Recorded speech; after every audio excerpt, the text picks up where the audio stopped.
comenzaron a trabajar, pero bueno, ya nos comentaron nuestros hermanos, sí, ¿a qué edad, Guadalupe? A los 12. ¿En dónde? ¿En qué? Con mi papá en la construcción. La construcción. Ah, bueno, de auxiliar de pala.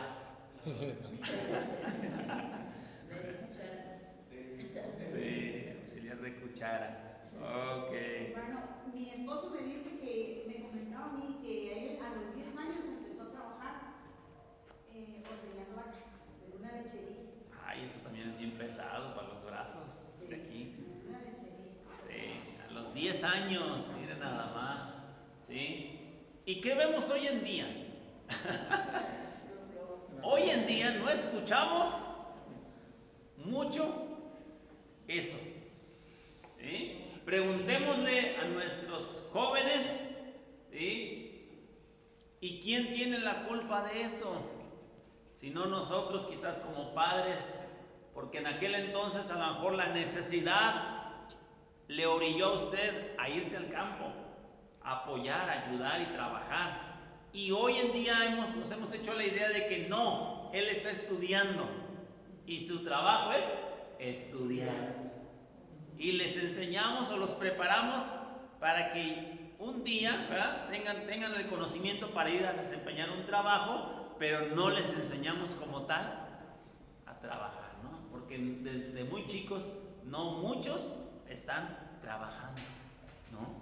¿Sí? Entonces, esto de trabajar usted a corta edad, pues le abrió los ojos a usted, le hizo más responsable, ¿no?, consciente de las necesidades, le enseñó a usted a valorar el dinero, de tal manera que usted no haga derroche del mismo, ¿no? Entonces, tuvo sus beneficios, ¿no? Hoy en día decimos, no, que no trabaje porque le va a gustar el dinero y ya no va a estudiar, ¿no? Sí, pero pues el trabajo que no quieren agarrar es estar en un ciber, ¿no? Ahí con la computadora nada más, checando el tiempo, y sirve que se la pasan navegando. Por poner un ejemplo, ¿no? Trabajos como esos son los que a veces andan buscando, ¿sí?, en donde realmente no hay una valorización, ¿sí?, del esfuerzo y de lo que cosechamos después de ese esfuerzo. Bueno, vamos a ver entonces este tema sobre el cristiano y el mundo laboral. Dice: el trabajo, la profesión y actividades humanas destinadas a conseguir algo que se necesita.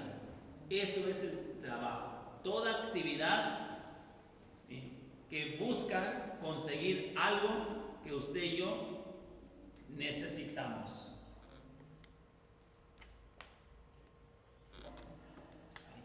No avanza. Y trabajamos porque necesitamos esto que le estoy comentando. Está también en su manual, ¿verdad? Pero vamos avanzando en ciertos bloques en su manual. Pero dice: trabajamos porque necesitamos bienes. Y aunque no podemos negar que el trabajo conlleva cierto nivel de realización, en sí no es una actividad satisfactoria por sí misma. O sea, no nos trae una satisfacción como tal en la mayoría de los casos. Ay, ¿quién dice el domingo por la noche: ay, ya mañana es lunes para irme a trabajar? O sea, sí, genera una satisfacción el pago, los resultados que obtengas, pero no hay una satisfacción plena como tal. Es lo que se refiere el texto. Y a raíz de esto quiero mencionarle 5 mentiras acerca del trabajo. Las 5 mentiras que a lo mejor algunas veces hemos oído usted y yo sobre el trabajo. La primera mentira es que el trabajo no es parte del plan perfecto de Dios. ¿Cómo no lo han dicho esto?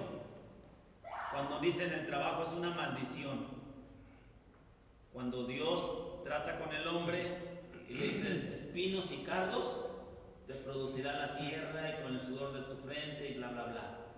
¿Sí? Sin embargo, la tarea o el trabajo que Dios le dio al hombre de fructificar, multiplicar, sojuzgar la tierra y llenarla, el trabajo de labrarla y producir en la tierra, fue una tarea dada antes de la caída. ¿Sí? La diferencia diferencia es que ahora con la caída, espinos y cardos te iba a producir o te producirá la tierra.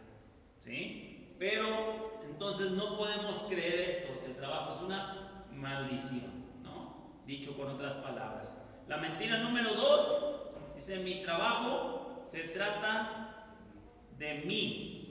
Mi trabajo se trata de mí. Esto nos da la idea de que tú y yo somos indispensables en el trabajo. Y si tú y yo no estamos ahí, no se hace nada, ¿no? ¿A qué lleva esto? A un afanarnos, a un desgastarnos, a un entregar todo por esa empresa, por esa institución, por ese negocio. ¿Y qué va a pasar? El día de mañana usted y yo vamos a faltar, vamos a morir y el trabajo va a seguir. Alguien más va a venir a ocupar nuestro lugar. Igual de bueno o mejor, ¿verdad? Y nuestra familia no va a volver a saber nada de esa institución o de esa empresa, porque para esa institución y esa empresa nosotros creíamos que éramos indispensables, pero realmente no tanto como en nuestra casa, en nuestra familia. También hay gente que se vuelve muy orgullosa por lo que hace. ¿Sí? Se trata de mí. Maltrata a los demás. ¿Sí? Nadie cose como yo, ¿verdad, Cristi? ¿Sí? El trabajo se trata de mí. En cada puntada va ahí mi sello, ¿no? ¿Sí? Tercera mentira, dice: el único trabajo que Dios aprecia es el ministerio a tiempo completo. Da el comentario ahí, también el libro de un ministro, de un pastor, ¿va?, que en algún momento dijo: es que yo estoy sirviendo a Dios a tiempo completo. Le platicó a otro, y entonces el otro dice: bueno, ¿y yo qué? Yo soy cristiano al 50% o al 75%, porque al fin de cuentas yo también sirvo a Dios a tiempo completo. ¿En qué sentido? Que cuando estoy en la iglesia sirvo a Dios, cuando estoy en la escuela dando clases sirvo a Dios, porque todo lo que hagas, sea de palabra o sea de hecho, hacedlo todo para la gloria de Dios. Sea que estás aquí en la puerta sirviendo, estás sirviendo a Dios. Sea que estás allá cosiendo, estás sirviendo a Dios. Sea que estás aquí, ¿sí?, sirviendo en el talento, o sea que estés allá dirigiendo, dando órdenes, recibiendo, embarcando, estás también sirviendo a Dios. ¿Okay? Entonces, esa sería otra de las mentiras, que el único trabajo que Dios aprecia es el ministerio a tiempo completo. Había una joven israelita en la casa de un oficial, de un general sirio llamado Naamán, y esa mujer, ¿qué era? Sirvienta. Sí, empleada doméstica. Esclava. ¿Mande? Esclava. Esclava, sí, porque había sido llevada cautiva, ¿no? Sí, hacía las tareas domésticas, pero con esclavitud, exacto. Buen punto, ¿no? Sin embargo, ahí, en su trabajo, fue un instrumento que Dios usó para glorificarse Dios, ¿no? En la vida de un, vamos a decir, pagano, ¿no? Entonces, no es el ministerio de tiempo completo, no es el único que Dios aprecia, ¿sí? No. Por ejemplo, que tú dices: es que yo quisiera, hay gente que luego tiene esa angustia, yo quisiera servirle más a Dios, pero es que pues no puedo. Yo quisiera venir a estas actividades que de repente se hacen entre semana, temprano, pero mi trabajo no me lo permite. O yo quisiera estar aquí todos los fines de semana, todos los domingos, pero mi trabajo me obliga a estar fuera de la ciudad, ¿no? ¿Sí? Y se sienten mal, y sienten que no le están sirviendo a Dios. Pero ese trabajo que hacen cuando vienen a Así sea una vez al mes que te toca estar en la puerta, así sea una vez al mes que te toca preparar el talento, ese servicio también es agradable a Dios. ¿Sí? Mentira número 4. El reposo es opcional. ¿Qué dicen o qué decimos los afanosos? ¿Sí? Para descansar voy a tener toda la eternidad. Ahorita tengo que trabajar. Hay almas que salvar. ¿Sí? ¿Cómo voy a estar descansando mientras gente va caminando al infierno? Por poner un ejemplo, ¿no? O en otro plano podríamos decir, es que no, es que los compromisos no esperan. Los pagos no me van a estar esperando. Tengo que trabajar. Tengo que sacar dinero, tengo que ganar dinero. Y andamos, ¿verdad? Porque tenemos esa idea de que el reposo es opcional. Si hay chance, lo tomamos. Y si no, hay que seguirle chambeando, correteando la chuleta. Sin embargo, la palabra de Dios nos deja bien en claro, ¿sí? El guardar el día de reposo está en la lista de los 10 mandamientos. 6 días trabajarás y el séptimo día reposarás. Ahora, bueno, ya el pueblo hebreo estableció su calendario y cayó y fue el reposo, lo que ellos llaman el sábado, ¿no? El sábado. Pero, bueno, pues, y ya viene, ¿no? Ahora, ¿cuál es el principio? ¿El principio es guardar el sábado o guardar un día de reposo? Un día. El principio es el descanso, el reposo para nosotros. Y el reposo Dios no es algo que consideró solamente para el cuerpo, lo consideró para la tierra. 6 años trabajarás la tierra y el séptimo año la dejarás reposar. Y alguna vez estuve platicando con alguien entre la iglesia, preguntándole sobre las tierras, que si las dejaban descansar, que esto y que el otro. Y sí, algunos estuvieron platicando, sí, la dejamos reposar, tenemos esta parte de aquí, tenemos estas, tenemos varias parcelas, exacto. Entonces, a esta le toca descansar este año y estamos trabajando las otras y así. Bueno, sí, porque si no la tierra no da. Se dan cuenta realmente también ellos que ese principio funciona, el darle reposo a la tierra. Entonces no es opcional. Ya sea que descanses el lunes por tus horarios de trabajo, o te rolen y descanses los miércoles y trabajes los fines de semana y descansos, pero un día de reposo, un día de descanso, ¿sí? Ahí es donde debemos de también poner especial atención, porque el día de descanso o el día de reposo no significa ese día que ya no voy a la empresa, ya no voy al trabajo, pero lo trabajo en casa. Por poner un ejemplo de las madres solteras que salen y trabajan 6 días y el día que están en su casa, según de reposo, el día que descansan, es el día que a veces hasta trabajan más, porque lavan el cerro de ropa y hacen el quehacer de la casa, ahora sí a conciencia y tupido. Sí, el principio del reposo, uno era el descansar del trabajo, pero la otra era la adoración a Dios.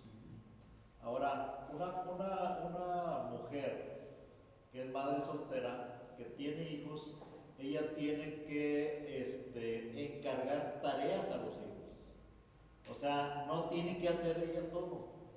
O sea, si tú no pones a tu hijo a que barra cuando ya tiene 7, 8 años o 10 años, estás mal.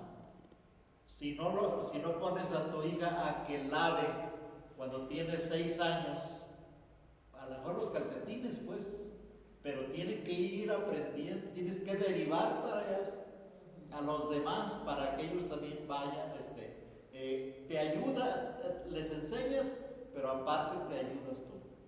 Sí. O sea, aprender a guisar, mis hermanos, Salomón, por ejemplo, ellos aprendieron a guisar ya a los 10 años.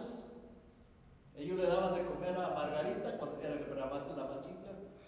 Entonces, nosotros, cuando no hay quien nos dé de comer en la casa, hacemos algo.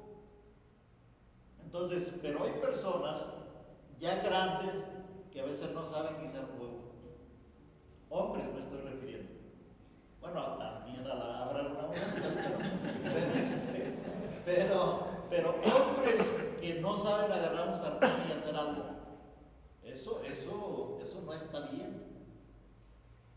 ¿Ok? Entonces ahí está. Ahora, la quinta mentira dice, mi trabajo me da mi identidad. ¿Sí? ¿Quién eres? No, soy el ingeniero Martínez. ¿Quién eres? No, pues soy la enfermera Nieves. ¿Quién eres? No, ese no eres tú. No. ¿Sí? Nuestra identidad está en lo que Dios dice que tú y yo somos. ¿Quién eres? Soy amado, soy aceptado, soy perdonado, soy limpiado, soy su hijo, o sea, ¿no? Soy su especial tesoro, soy la niña de sus ojos. ¿Ok? Entonces, pero para algunos es eso, ¿no? El trabajo lo es. Para algunos es su profesión, es su identidad. Su identidad, ¿no? O sea, ¿no? Si dejan de trabajar en eso, en su profesión, se les acaba el mundo, ¿no? O sea, viene la frustración y tantas cosas, ¿no? Pero pensando que eso somos, ¿no? Entonces, ¿cuánta gente que no ha estudiado, por mencionar a los profesionistas, la ha pegado y sin estudiar? Como también hay quienes han estudiado y no la han pegado, ¿no? Porque no es en el estudio en tal, ¿verdad? Son factores, ¿no? Que se conjugan todos, pero también la identidad de la persona. ¿Quién es? El quién es. ¿Ok? Vamos entonces, después de estas mentiras, vamos a continuar. Dice, el trabajo ha sido uno de los temas más dejado de lado por la iglesia. Todos los creyentes, sean empleados, comerciantes, empresarios, ejecutivos en un banco, enfrentan todos los días circunstancias que desafían su identidad y en muchas ocasiones no saben qué hacer o cómo reaccionar ante la presión de su sociedad. Es decir, como iglesia por muchos años hemos enseñado cómo vivir la vida cristiana, pero no hemos enseñado cómo vivir la vida laboral. Hay algunos que han tenido la necesidad de entrar a formar parte de una empresa, de un comercio, ¿no? A meterse en un círculo de trabajo a corta edad y han ido aprendiendo lo que es trabajar en equipo, pero hay otros que han aprendido o han tenido que aprender eso porque han tenido la necesidad ya grandes de trabajar, y cuando llegan a esos círculos de trabajo les cuesta, válgame la redundancia, mucho trabajo. Les cuesta adaptarse a la disciplina de un patrón, de escuchar órdenes, porque no es así. Porque a lo mejor eran comerciantes y eran su mismo patrón, y ahora llegan a una empresa, digo porque aquí abunda mucho eso, llegan a una empresa a obedecer a uno que ni es el patrón, sino que es el jefe de área o el supervisor o el encargado de la línea, ¿no? Y a veces más chico que él o ella, y eso genera detalles. Entonces, como iglesia hemos enseñado al pueblo mucho sobre cómo vivir la vida cristiana, ¿sí? La vida espiritual, pero hemos dejado de lado de enseñarles cómo llevar la vida laboral, ¿no? ¿Qué hacer en esas circunstancias? Es en el trabajo donde pasamos la mayor parte de nuestra dinámica diaria, ¿sí? De menos 8 horas diarias. 8 por 5, pensemos en semana inglesa, dicen 40 horas. 40 horas. Y en la iglesia solamente pasamos 2 el jueves y 2 el domingo, 4 horas. O sea, es más lo que pasamos allá afuera. O sea, tenemos que tener en claro, o sí, en la iglesia también nos enseñan sobre valores, principios que nos sirven para allá, pero esa otra parte de cómo respondo yo, cómo relacionarme en una situación de trabajo, ¿qué hago? ¿No? ¿Qué hago con los chismes en el trabajo? ¿No? ¿Qué hago con las injusticias de mi supervisor sobre de mí? ¿Qué hago en ese tipo de cosas? ¿Qué hago cuando no estoy, o cómo me expreso ante las necesidades que tengo como empleado? ¿Cómo lo hablo? ¿No? Yo como jefe, ¿cómo tengo que ser un mejor jefe? ¿No? ¿Cómo agrado a Dios como jefe, como patrón, como supervisor? ¿Qué tendría que hacer para agradar a Dios en mi trabajo donde Él me ha puesto? Entonces, esas son las cosas que nos han faltado. Dice, donde vivimos, donde nuestro cristianismo, donde tenemos contacto con gente inconversa, que no conoce el Evangelio y que lo necesita desesperadamente. Los círculos o teologías como la del Evangelio de la Prosperidad son los que le han dado al trabajo un énfasis superlativo, o sea, elevado. Han desvirtuado a la profesión de su elevado ideal bíblico y la han degradado a una mera búsqueda de enriquecimiento y prosperidad económica. Todo lo que se nos enseña sobre la vida laboral es que el único fin de ella es enriquecernos, ¿no? Enriquecernos. Pero hay más atrás de eso.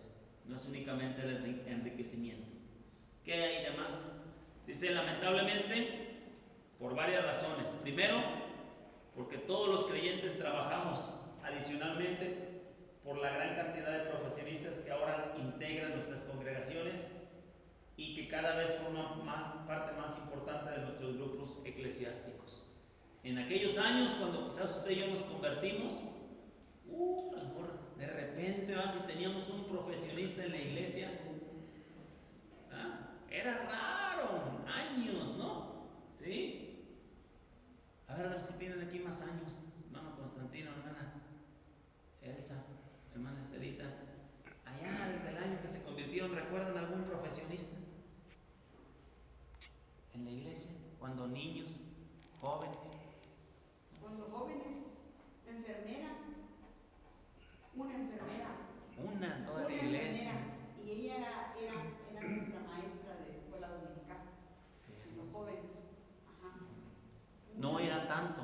Sin embargo, vemos hoy el catálogo de los jóvenes y de los adultos que tienen una profesión, ya es bastante. En aquellos años quizás porque nos decían no estudies porque Cristo ya viene, ¿para qué estudias? ¿No?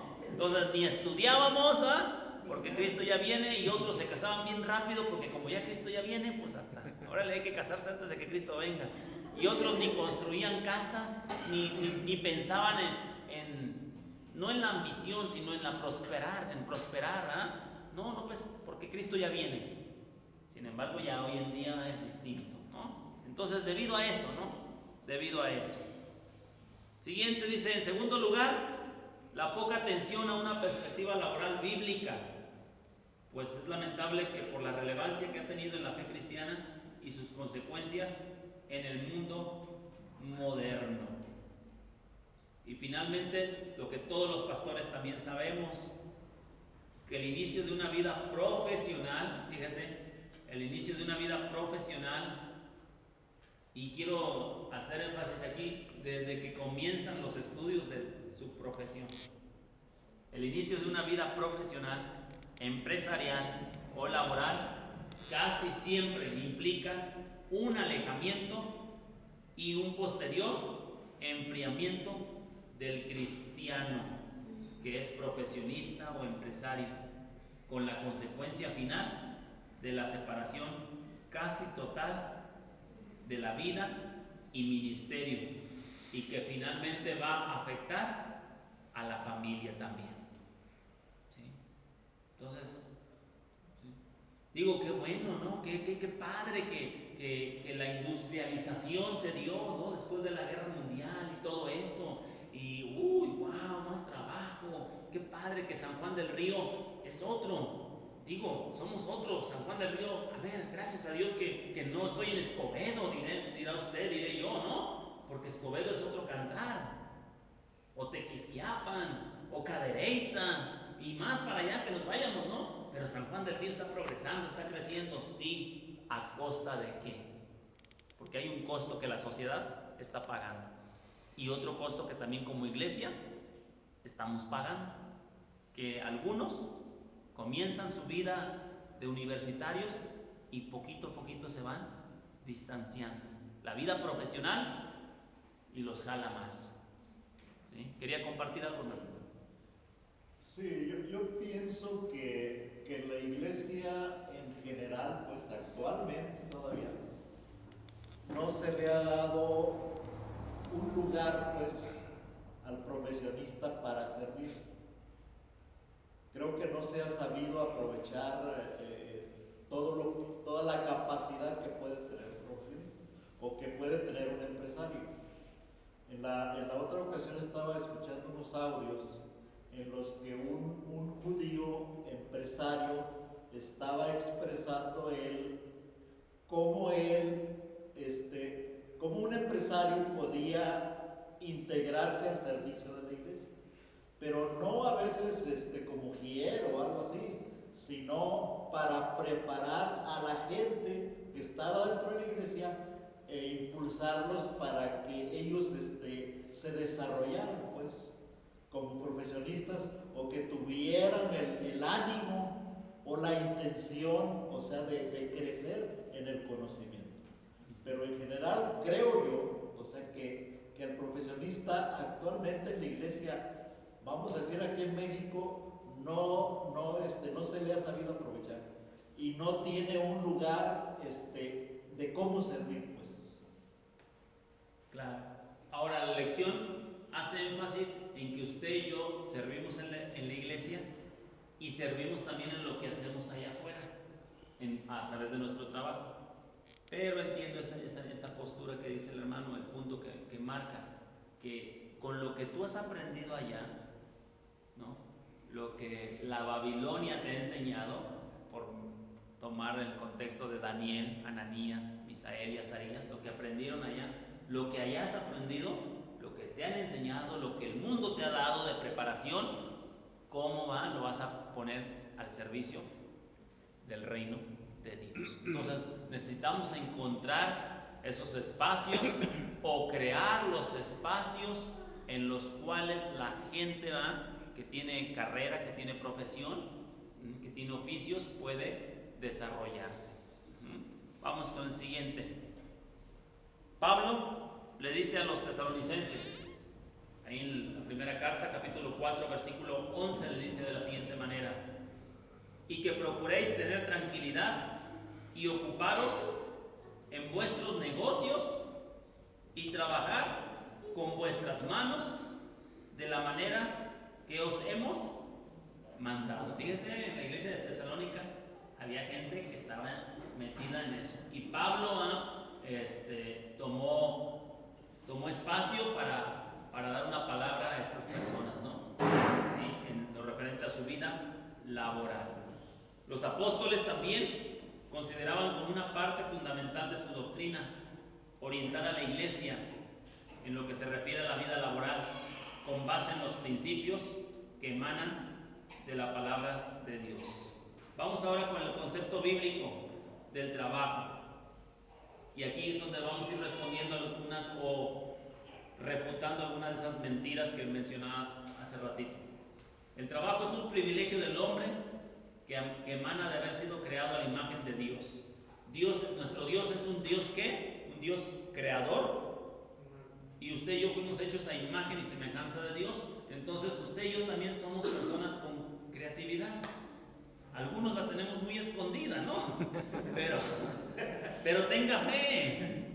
Hay algo de creatividad en usted y en mí. En algunos para alguna área, en otros para otra cosa, ¿no? ¿Sí? Pero es eso.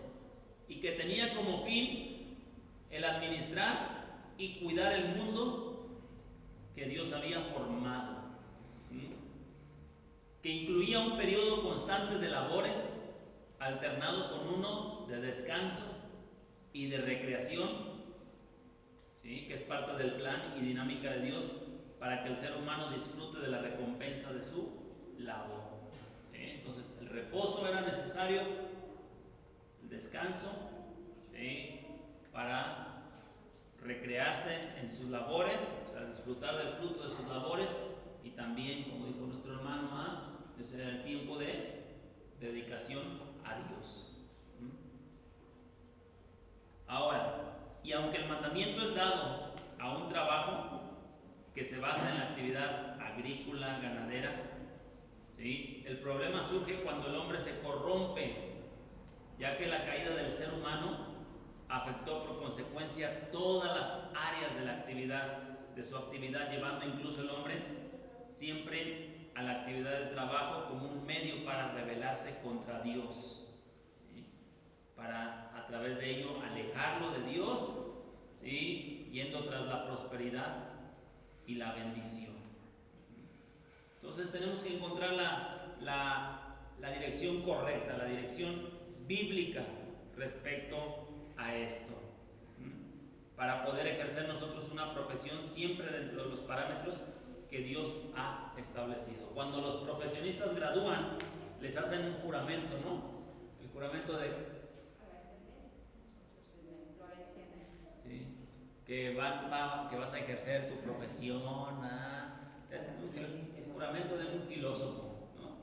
Un mentado filósofo ahí, ¿sí? Y ya tú ahí dices, sí, protesto, que voy a ejercer mi profesión de esa forma, ¿no?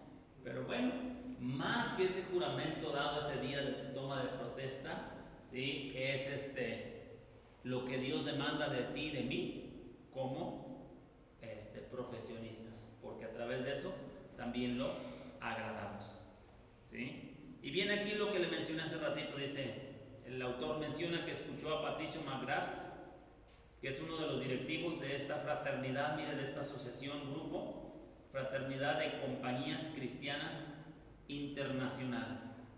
Y él dijo así: cuando alguien dice que una persona está dedicada al Señor en el ministerio al 100%, yo me pregunto, ¿y eso qué me hace a mí?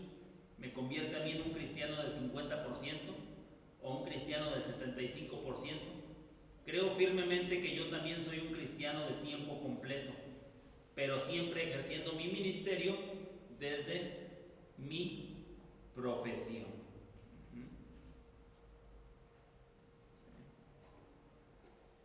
Vamos con la siguiente. Bueno, el hermano ahí hace mención, ahí lo tienen ustedes en su libro de texto, hace mención de la comunidad menonita. Él se ha desempeñado por varios años como el administrador o el administrador financiero, ¿sí?, de la cuenta de los menonitas. Entonces, pues ahí ya se imaginará usted, ¿no? No hay otro lugar donde él haya visto tantos ceros, ¿sí? Tantos ceros, ¿verdad?, después del punto, ¿no? Hay mucho billete ahí con la comunidad menonita, pero ellos tienen bien en claro, ¿sí?, también que el trabajo es una bendición, ¿sí? Tienen bien en claro el principio del día de reposo, ¿no? Entonces los principios, ellos trabajan en base a los principios bíblicos. Una de las características de los menonitas es que por ejemplo, si ellos tienen que arreglar un tractor, o sea, ellos aprenden a arreglar un tractor. No pagan por mano de No obra. dicen, no, es que eso no me gusta. O sea, ahí no es que no te guste, es que lo aprendes. Aprenden por ejemplo, acerca de la fertilización de la tierra. Tienen conocimiento, pues, o sea, todas las cosas las aprenden. O sea, ellos mismos enseñan el estudio a sus chamacos, a sus niños. Las mujeres, o sea, fabrican panes, fabrican pasteles, o sea, cosen la ropa, o sea, saben hacer de todo. Entonces, el secreto para no tener necesidad es saber hacer de todo, pero hacerlo bien aparte. Entonces, si buscamos a alguien que sabe trabajar son ellos, pero adorar a Dios es importante también, que ellos lo hacen también. Claro. Bueno, vamos con la siguiente. Dice, la falta de verdadera prosperidad es por la mala apreciación del lugar de trabajo en la vida cristiana, y algunos desvían la vista a doctrinas de declaración de abundancia que no logran absolutamente nada en la realidad de aquellos que las abrazan. La postura nuestra como iglesia ante el trabajo. Primero, el primer concepto bíblico es que el trabajo es un espacio y una oportunidad para que Dios sea glorificado, ¿sí? Esa es nuestra postura bíblica, que el trabajo es un espacio y una oportunidad para que Dios sea glorificado. No es una maldición, no es una carga, no es nada de lo que, nuestra postura, no es castigo, pues no hay de otra, no, es un espacio y una oportunidad para que Dios sea glorificado. Entonces mañana que usted llegue a ese lugar, a esa área de trabajo, con esos compañeros, con ese cliente, con ese proveedor, ese es un espacio y una oportunidad para que Dios se glorifique. Por eso dijo Pablo, si pues coméis o bebéis o hacéis otra cosa, que todo lo hagas para la gloria de Dios. Si el trabajo que se hace y el testimonio que se da glorifica a Dios, por lo consiguiente se abrirá una puerta para el Evangelio. No solo se producirá un cheque de un cliente satisfecho, sino también una puerta que se abre para que las personas acepten a Cristo. Hoy en día la gente o el mundo le llama la calidad en el servicio, ¿no? Aquí no, aquí es buscar que Dios sea glorificado. Es decir, vamos a hacer lo mismo, vamos a ser amables, corteses, solícitos, prestos, con iniciativa, con buena actitud, o sea, vamos a tener eso. Y la gente lo ve, qué buen servicio al cliente, ¿no? Qué buena atención al cliente. ¿Sí? Pero nosotros no porque vamos persiguiendo que haya solamente buenas entradas, que el negocio crezca, que mi trabajo vaya creciendo, porque si la empresa crece, pues yo también voy a ser bendecido. No es únicamente eso, sino también para que Dios se glorifique con nuestro trabajo. ¿Sí? Dice la famosa cadena de comida rápida, y ahí viene el nombre. Ellos colocan textos evangelísticos en los vasos de refresco. Ahí los ponen los textos. Ajá. Y ya la gente, pues, a lo mejor le entra la curiosidad, ¿no? Y ya van a la Biblia, Juan 3:16. Los que son cristianos, pues ya se la saben. Pero habrá otra gente que quizás no conozca. Y la otra cita que viene ahí, Nahum 1:7, que usted también ya se lo sabe. ¿Recuerda que dice Nahum 1:7? Nos lo aprendimos un domingo. Jehová es bueno, fortaleza en el día de la angustia, y conoce a los que en él confían. Ahí viene también. Siguiente, déjeme darle, como el trabajo es un espacio y una oportunidad para que Dios se glorifique, entonces déjeme darle 3 consejos para compartir su fe en el trabajo. 1, ve al trabajo en sí mira el trabajo como ministerio.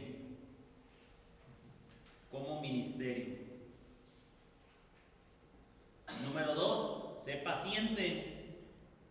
Es decir, tú le estás compartiendo a alguien la oportunidad en el tiempo de la comida o en un viaje que realizaron juntos de trabajo, X, ¿no? Una actividad de equipo que hicieron entre pasillos, una oportunidad que hubo, te compartió una situación, una crisis en su vida, abonaste algo del Evangelio. Ten paciencia. No por esa abonada o por esa primera vez que le has compartido ya lo quieras ver el día domingo en la iglesia, ¿no? Entregando ya a Cristo su vida, a la de ya. No, puede ser que no va a ser así. Te va a escuchar y va a recibir el consejo y va a sentir alivio en su alma por lo que tú le ministres, pero ten paciencia. ¿Sí? Ten paciencia, no hostigue. Número 3, evangeliza de una forma relacional. Evangeliza relacionalmente.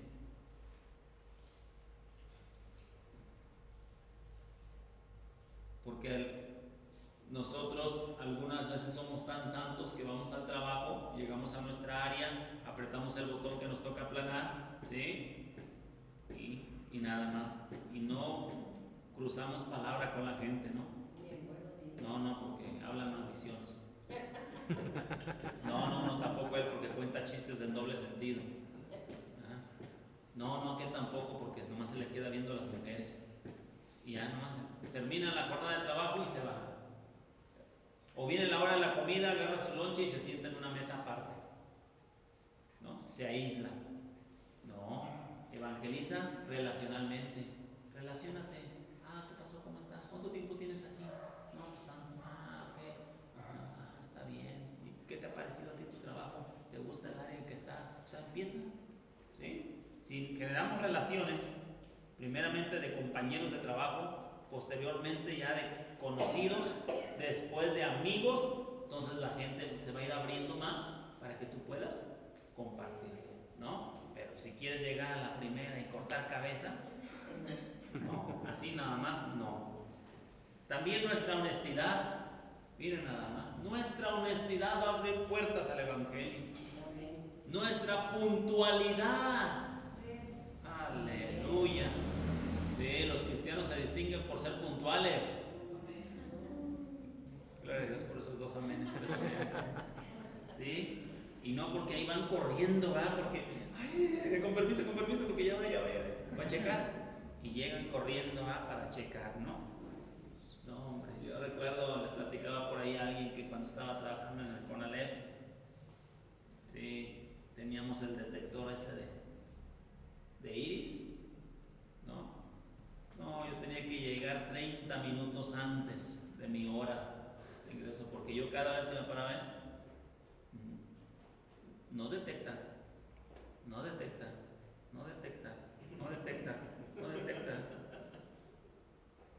Y me movía de todas las formas hasta que de repente por ahí nunca le encontré cuál es la posición en donde me detectaba la mirada.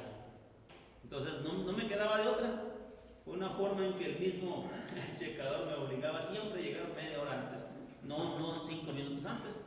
Porque si yo llegaba 5 minutos antes, yo estoy, no detecta, y ya estaba la fila de 1 o de 2. Pásale usted, maestro, primero. Ya pasaba el otro, luego ya otro. No detecta. No, yo me fastidié con eso. Por eso mejor media hora antes. Pero no era por un hábito, era por una necesidad. Pero sí hay gente cristiana que tiene ese buen hábito de llegar temprano. Paréntesis, el próximo sábado hay que cambiar el horario. De sábado para domingo. Se va a regresar 1 hora, atrasar 1 hora el reloj.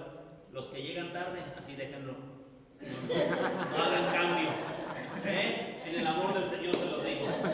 No hagan cambio de horario. Ok. Mande. Dominio propio también, ¿no? Por eso es que dice la Escritura, para que vean vuestras buenas obras y glorifiquen a vuestro Padre que está en los cielos. Oiga, que pudiera el trabajo suyo y mío ser tan bueno que llegue el momento en que nos digan, oye, necesito a alguien más. ¿No tienes a alguien ahí en tu grupo? En tu iglesia, donde tú vas, otro así como tú, hermana, que sea así bien entrona o con buena actitud. ¿No tienes otro por ahí que quiera chambear? Eso hablaría bien, ¿no? Que llegue el día, imagínense que en las industrias, ¿será acaso que podrá llegar ese día en que las industrias digan, ok, para ingresar aquí necesitas tu INE, solicitud elaborada, recomendación pastoral? Pudiera ser, tendríamos que ser cristianos de tanta influencia como para que la sociedad los requiera en sus trabajos. O tendríamos también que tener una empresa propia, ¿no? Empresarios. Claro, sí, que a lo mejor como empresarios o que usted genera un trabajo y usted le da empleo a puros cristianos que también sepan trabajar, ¿verdad? Hermano Oscar. Desgraciadamente, como decía el pastor, mi hermano Constantino, muchas veces nosotros confundimos nuestras capacidades con el hecho de ser siervos del Señor, de ser cristianos. Muchas veces como cristianos dejamos mal nuestra posición de ser cristianos, porque muchas veces la gente confunde el hecho de ser cristiano con tu responsabilidad en el trabajo. Alguien te contrata un empleador que es cristiano y la gente piensa, algunos hermanos piensan que por el hecho de ser cristiano tienes ciertos privilegios y puedes empezar a llegar tarde, puedes empezar a faltar un día a la semana, puedes ir el domingo aunque te tocaba trabajar. Entonces, desgraciadamente se confunde y en lugar de dar un buen testimonio, pues a veces hacemos quedar mal. ¿sí? De ser una persona que esperas que sea de confianza, se vuelve un confianzudo. Ok, ¿sí? Ahora, el segundo punto dice, Casi todo lo que tiene que ver con las aspiraciones tiene un enfoque personalista, pero el cristiano, en nuestra postura bíblica, es que es llamado a una aspiración desinteresada que haga que su trabajo redunde en beneficio de su prójimo. ¿Sí? Entonces, esa es la segunda postura, que nuestro trabajo redunde en beneficio del prójimo. Esto que estoy haciendo, ¿no? Va a ser un servicio, va a prestar una ayuda, va a ser de bendición. Esto que estoy haciendo va a generar empleos también más adelante, ¿no? O sea, pasa por mis manos, pero si no pasa por aquí, no va a llegar a esa otra parte donde se sigue procesando, pero pasa por aquí, soy parte de esto, ¿no? Si el día de mañana estos niños no batallan en la primaria, es gracias a qué? Al trabajo que hice con ellos en el preescolar. Los que hice el trabajo en la primaria no van a batallar en la secundaria, o sea, seré de bendición, ¿no? Vas en el transporte, ¿no? Manejando la carga, ¿sí? Estoy siendo de bendición a mi prójimo al acercar estos productos, ¿va? Hasta donde ellos están, ¿no? O sea, estoy siendo de bendición. Ese es el propósito, no únicamente el bendecirme yo, sino también ser de bendición. Y la tercera postura o el tercer concepto bíblico es importante también, pues el ejercicio de la profesión. Dice lo siguiente: nuestro trabajo es un área de oportunidad para agradar a Dios. Dice Proverbios 11:1: el peso falso es abominación a Jehová, mas la pesa cabal le agrada, ¿no? Es como un texto como para imprimirlo en una playera, ¿no? Y irnos al tianguis a comprar con ella. Sí, me pone 2 kilos de cebolla, por favor. Oiga, pastor, perdón, en el trabajo yo trabajaba, había un hombre que hacía su trabajo con excelencia. Entonces yo trataba de emular, de agarrar el ejemplo de él, porque me daba vergüenza, en realidad me daba vergüenza. Le dice, mira, este hombre ni cristiano es y hace su trabajo con excelencia. Entonces yo quería agarrar el ejemplo de él y hacer también mi trabajo con excelencia. Para que le diga, ¿quién hizo? Verduzco.